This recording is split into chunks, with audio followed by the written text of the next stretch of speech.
Hi friends, ಎಲ್ಲರಿಗೂ ನಮಸ್ಕಾರ. ಬನ್ನಿ ಫ್ರೆಂಡ್ಸ್, ನಿನ್ನ ಜೊತೆ ನನ್ನ ಕತೆ ಸೀರಿಯಲಿನ ಮುಂದಿನ ಸಂಚಿಕೆ ಏನಾಗ್ತಿದೆ ಅಂತ ನೋಡೋಣ. ಅದಕ್ಕೂ ಮುಂಚೆ ಯಾರೆಲ್ಲ ನನ್ನ ವಿಡಿಯೋ ನೋಡ್ತಾ ಇದ್ದೀರಾ ಅವರೆಲ್ಲ ಪುಟ್ಟದೊಂದು ಲೈಕ್ ಮಾಡಿ ಹಾಗೆ ಸಬ್ಸ್ಕ್ರೈಬ್ ಮಾಡ್ಕೊಳ್ಳೋದನ್ನ ಮರಿಬೇಡಿ. ಬನ್ನಿ ಫ್ರೆಂಡ್ಸ್, ಸ್ಟಾರ್ಟ್ ಮಾಡೋಣ. ಅಜಿತ್ಗೆ ಭೂಮಿ ಎಣ್ಣೆ ಸ್ನಾನ ಮಾಡಿಸ್ಲಿ ಅಂತವ ಚಿನ್ನ ಬಾಬಾ ಅಂತ ಈ ಕಡೆ ಭೂಮಿಗೆ ಅಜಿತ್ ಕರಿತಾ ಇರ್ತಾನೆ. ಅವಾಗ ಬರ್ತಾಳೆ, ಆದರೆ ಎಣ್ಣೆ ಹಚ್ಚಕ್ಕೆ ಹಿಂದೆ ಮುಂದೆ ನೋಡ್ತಾ ಇರ್ತಾರೆ. ಚಿನ್ನ ನೀನೇನು ಎದುರು ಬೇಡ, ನಾನಿದ್ದೀನಿ ಹಚ್ಚು ಅಂತ ಅಜಿತ್ ಹೇಳ್ತಾ ಇರ್ತಾನೆ. ಅವಾಗ ಎಣ್ಣೆ ಸ್ನಾನ ಮಾಡಿಸಿ ಹಚ್ಚುತ್ತಾಳೆ. ಈ ಕಡೆ ಭೂಮಿಯು ಸಹ ಸ್ನಾನ ಮಾಡ್ಕೊಂಡು ಬರ್ತಾಳೆ. ಆದರೆ ದೇವಿ ಹನಿ ಪ್ಲಾನ್ ಮಾಡಿರ್ತಾಳೆ, ಹೇಗಾದ್ರೂ ಮಾಡಿ ಇವಳಿನ ಮಾನ ಮರ್ಯಾದೆ ಎಲ್ಲ ಕಳಿಬೇಕು, ಮುತ್ತೈದೆಯರು ಹೇಗಿದ್ರು ಮನೆಗೆ ಬರ್ತಾರಲ್ಲ, ಅವ್ರ ಮುಂದೆ ಏನಾದರೂ ಮಾಡಿ ಮಾನ ಮರ್ಯಾದೆನ ಕಳೆದು ಮನೆಯಿಂದ ಓಡಿಸ್ಬೇಕು ಅಂತ ಪ್ಲಾನ್ ಮಾಡ್ಕೊಂಡಿರ್ತಾಳೆ. ಅದೇ ಪ್ಲಾನ್ನ ಅಶ್ವಿನಿಗೆ ಹೇಳ್ತಾ ಇರ್ತಾಳೆ, ರೆಡಿ ಆಗಿ ಸ್ನಾನ ಮಾಡಿ ಕೂತಿರ್ತಾಳೆ, ಯೋಚನೆ ಮಾಡ್ತಾ ಇರ್ತಾಳೆ, ತಲೆ ಒರೆಸ್ಕೊಳ್ತಾಳೆ. ಹಾಗೆ ಅಜಿತ್ ಬಂದು, ಯಾಕೆ ಈ ಒದ್ದೆ ಕೂದಲು ಬಿಟ್ಕೊಂಡಿದ್ಯಾ, ತಲೆ ಒರೆಸ್ಕೊ ಅಂತ ಹೇಳ್ತಾ ಇರ್ತಾನೆ. ನನಗೆ ಯಾಕೋ ಬೇಜಾರು ಅಂದಾಗ, ಕೊಡು ಟವಲ್ನ ನಾನೇ ಒರೆಸ್ತೀನಿ ಅಂತ ಹೇಳ್ತಾನೆ. ಬೇಡ ಸಾಹೇಬ್ರೆ ಅಂದಾಗ, ಇಲ್ಲ ಕೊಡು ಅಂತ ಅಂದ್ಬಿಟ್ಟು ತಲೆ ಒರೆಸಿ ಸಾಂಬ್ರಾಣಿ ಹೊಗೆ ಎಲ್ಲ ಹಾಕ್ಬಿಟ್ಟು ತಲೆ ಕೂದಲೆಲ್ಲ ನೀಟಾಗಿ ಒರೆಸ್ಬಿಟ್ಟು ರೆಡಿ ಮಾಡ್ತಾನೆ. ಬಾ ಕೆಳಗಡೆ ಹೋಗೋಣ ಅಂತ ಕರ್ಕೊಂಡು ಹೋಗ್ತಾನೆ. ಅವರಿಬ್ರು ಕೆಳಗಡೆ ಬರ್ತಾ ಇರೋದನ್ನ ನೋಡಿ, ಅಜ್ಜಿ ಇದೊಂದು ಅಪಶಕನ ಬಂದ್ಬಿಡ್ತು ಹಬ್ಬದ ದಿನ ಅಂತ ಬೈತಾ ಇರ್ತಾಳೆ. ಅವಾಗ ಭೂಮಿಗೆ ತುಂಬಾನೇ ಬೇಜಾರಾಗುತ್ತೆ. ಆದರೆ ಸಂಗೀತ ಮಾತ್ರ, ಭೂಮಿ ಮತ್ತೆ ಅಜಿತ್ ನೀವಿಬ್ರು ಹೋಗಿ ದೇವರಿಗೆ ಪೂಜೆ ಮಾಡಿ ಅಂತ ಹೇಳ್ತಾ ಇರ್ತಾಳೆ. ಅವಾಗ ಅಜ್ಜಿ ಹೇಳ್ತಾಳೆ, ನೋಡು ಸಂಗೀತ, ನೀನೇ ಮತ್ತು ರಮಣ ಇಬ್ಬರೇ ಪೂಜೆ ಮಾಡಬೇಕು. ಯಾರ್ಯಾರೋ ಬಂದು ಪೂಜೆ ಮಾಡಿದರೆ ಈ ಮನೆಗೆ ಒಳ್ಳೇದೇ ಆಗಲ್ಲ. ಅವಳ ಮೇಲಿರೋ ಇನ್ನೂ ಕಳಂಕ ದೂರವಾಗಿಲ್ಲ, ಆಯಿತಾ? ಅವರಿಬ್ರು ಮಾಡಿಕೊಡ್ದು ನೀನೇ ಬಂದು ಮಾಡು ಅಂತ ಹೇಳ್ತಾ ಇರ್ತಾಳೆ.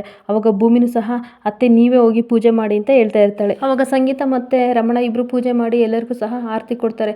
ಅಷ್ಟೊತ್ತಿಗೆ ಪುರೋಹಿತರು ಸಹ ಬರ್ತಾರೆ. ಪುರೋಹಿತರು ಸಹ ಆರತಿ ಮಾಡಿ ಎಲ್ಲರಿಗೂ ಕೊಟ್ಟು ಭೂಮಿ ಹತ್ರ ಹೋಗ್ತಾರೆ. ಅವಾಗ ಭೂಮಿ ಅಳ್ತಾ ಇರ್ತಾಳೆ, ನೋಡಮ್ಮ, ಬೆಂಕಿಗೆ ನಾವು ಕರ್ಪೂರ ಹಾಕ್ದಾಗ ಅದೆಲ್ಲ ಹೇಗೆ ಉರಿದ್ಬಿಟ್ಟು ಬೂದಿ ಆಗುತ್ತೋ ಹಾಗೆ ನಿನ್ನ ಮನಸ್ಸಲ್ಲಿರುವಂಥ ಕಲ್ಮಶಗಳು, ತೊಂದರೆಗಳು ಎಲ್ಲವೂ ಸಹ ಆದಷ್ಟು ಬೇಗ ಸುಟ್ಟೋಗ್ತವೆ ಅಂತ ಹೇಳ್ತಾರೆ. ಆಶೀರ್ವಾದ ಮಾಡಿ ಅಂತ ಆಶೀರ್ವಾದ ತಗೋತಾ ಇರ್ತಾಳೆ ಭೂಮಿ. ಅವಾಗ ಅಜಿತ್ ಕೂಡ, ನನಗೂ ಸಹ ಆಶೀರ್ವಾದ ಮಾಡಿ ಅಂತ ಇಬ್ಬರು ಸಹ ಆಶೀರ್ವಾದ ತಗೋತಾ ಇರ್ತಾರೆ. ಇನ್ನೊಂದು ಕಡೆ ಭೂಮಿ ಅಡುಗೆ ಮನೇಲಿ ಏನೋ ಕೆಲಸ ಮಾಡ್ತಾ ಇರ್ತಾಳೆ. ಅವಾಗ ದೇವಿ ಹನಿ ಬೇಕು ಅಂತ ಅಂತಾಳೆ ಮುತ್ತೈದೆಯರನ್ನ ಕರೆಸಿರ್ತಾಳೆ. ಮುತ್ತೈದೆಯರು ಬಂದಾಗ ಅವ್ರಿಗೆ ಅರ್ಶಿನ ಕುಂಕುಮ ಕೊಡಬೇಕು, ಬಾ ಭೂಮಿ ಅಂತ ಕರೀತಾಳೆ. ಈ ಕಡೆ ಭೂಮಿ ಅರ್ಶಿನ ಕುಂಕುಮ ಕೊಡಬೇಕು ಅಂತ ಮುತ್ತೈದೆಯರಿಗೆ ಬಂದಾಗ ಮುತ್ತೈದೆಯರು ಅವಳನ್ನ ನೋಡಿ ಬೈತಾ ಇರ್ತಾರೆ. ಏನು ದೇವಿಯಾನಿ, ಇಂಥರ ಕೈಲಿ ನಮಗೆ ನೀನು ಅರ್ಶಿನ ಕುಂಕುಮ ಕೊಡಿಸ್ತೀಯ, ಇವಳು ಲಾಡ್ಜಲ್ಲಿ ಇದು ಬಂದವಳು, ಇವಳು ಎಂಥ ಕೆಲಸ ಮಾಡಿದಾಳೆ ಅಂತ ಟಿ ವಿಲೆಲ್ಲ ಬಂದಿದೆ, ಅದರಲ್ಲೂ ಸಹ ಇನ್ನು ಮನೇಲೇ ನೀವು ಇಟ್ಕೊಂಡಿದ್ದೀರಾ, ಅಷ್ಟು ಗೊತ್ತಾಗಲ್ವ ಈ ದೇವ್ರ ಮನೆಯ ವಂಶಕ್ಕೆ ಏನು ಬಂದಿದೆ, ನಿಮಗೆಲ್ಲ ಏನಾಗಿದೆ, ಇಂಥವಳು ನೀನು ಮನೆ ಸೇರಿಸ್ಕೊಂಡಿದ್ದೀರಾ ಅಂತ ಬಾಯಿಗೆ ಬಂದಾಗೆ ಬೈತಾ ಇರ್ತಾರೆ. ಇಂಥವಳ ಕೈಲಿ ನಾವು ಅರ್ಶಿನ ಕುಂಕುಮ ತೊಗೊಂಡ್ರೆ ನಾವು ಗಂಡ ಕಟ್ಟಿರೋ ತಾಳಿಗೆ ಅವಮಾನ, ಆಯಿತಾ, ಕಳಂಕ ಬಂದುಬಿಡುತ್ತೆ, ನಮಗೆ ಇಂಥವ್ರ ಕೈಲಿ ಆಶೀರ್ವಾದ ನಾವು ಮಾಡಿಸ್ಕೊಳ್ಳೋಕೆ ಇಷ್ಟ ಇಲ್ಲ, ಅರ್ಶಿನ ಕುಂಕುಮನೂ ಬೇಡ ಅಂತ ಬೈತಾ ಇರ್ತಾರೆ. ಅದನ್ನು ಕೇಳ್ಕೊಂಡು ಮನೆಯವ್ರಿಗೆಲ್ಲರೂ ಸಹ ತುಂಬ ಬೇಜಾರು ಮಾಡ್ಕೋತಾ ಇರ್ತಾರೆ. ಭೂಮಿ ತುಂಬ ಅಳ್ತಾ ಇರ್ತಾಳೆ. ಅವಾಗ ಅಜಿತ್ ಬಂದು ಕೋಪ ಮಾಡ್ಕೊಂಡು, ಯಾರೇ ನೀವು, ಯಾರ ಬಗ್ಗೆ ಮಾತಾಡ್ತಿದ್ದೀರಾ, ನನ್ನ ಹೆಂಡತಿ ಬಗ್ಗೆ ಮಾತಾಡೋಕ್ಕೆ ನಿಮ್ಗೆ ಎಷ್ಟು ಧೈರ್ಯ ಅಂತ ಕೇಳ್ತಾ ಇರ್ತಾನೆ.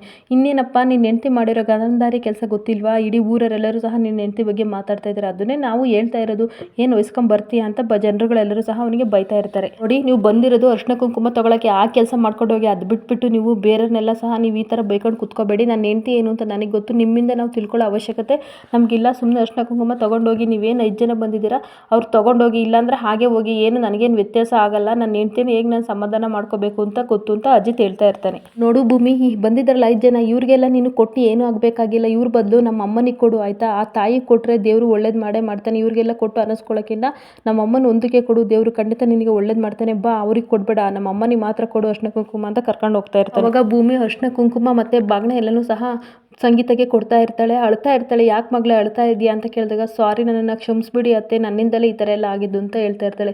ನೀನು ಈ ಥರ ಎಲ್ಲ ಹಬ್ಬದ ದಿನ ಕಣ್ಣೀರು ಹಾಕಬೇಡ ಕಣಮ್ಮ, ಒಂದಲ್ಲ ಒಂದು ದಿನ ನೀನು ಆರೋಪಿ ಅಲ್ಲ ಅಂತ ಗೊತ್ತಾಗುತ್ತೆ, ನನ್ನ ಮಗ ಯಾವತ್ತಾದರೂ ಸಹ ಒಂದಿನ ಸಾಬೀತು ಮಾಡೇ ಮಾಡ್ತಾನೆ ಅಂತ ಹೇಳ್ತಾ ಇರ್ತಾಳೆ. ನೋಡು, ಇಡೀ ಊರರೇ ಸಹ ನಿನ್ನ ಬಗ್ಗೆ ಮಾತಾಡಿದ್ರು ಸಹ ನನ್ನ ಮಗ ಅದನ್ನು ತಲೆ ಕೆಡಿಸ್ಕೊಳ್ಳಲ್ಲ, ನೀನು ಬೆನ್ನಿಂದೆ ನಿಂತು ಯಾವಾಗಲೂ ಸಹ ನಿನ್ನನ್ನು ಕಾಯ್ತಾ ಇರ್ತಾನೆ.